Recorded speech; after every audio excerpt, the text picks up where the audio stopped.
En raison de la baisse de régime du secteur électrique, le gouvernement ghanéen a décidé de procéder au refinancement des dettes contractées par les producteurs indépendants en 2021 à hauteur de 1 milliard de dollars. Ce remboursement fait suite à l'endettement pour la mise en place des centrales électriques dans l'approvisionnement des populations d'électricité au cours de l'année 2020.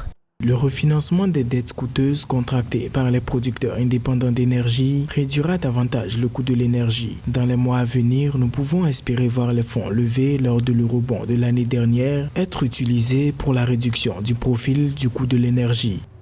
L'augmentation du service de la dette est due en grande partie au risque encouru par les prêteurs face à l'incapacité de la Ghana Grid Company à recouvrer les recettes de l'électricité distribuée à l'intérieur comme à l'extérieur du pays. Une difficulté qui crée un manque à gagner estimé à 580 millions de dollars par an.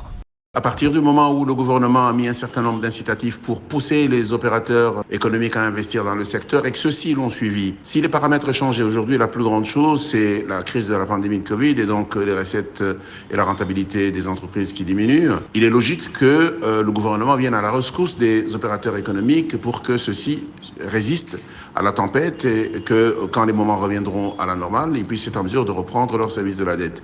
Le Ghana dispose d'un taux d'électrification de 84%, parmi les plus élevés d'Afrique subsaharienne. Malheureusement, la surcapacité de production électrique du Ghana entraîne un coût budgétaire important qui devient un frein à l'accès à l'énergie électrique sur l'ensemble du territoire national.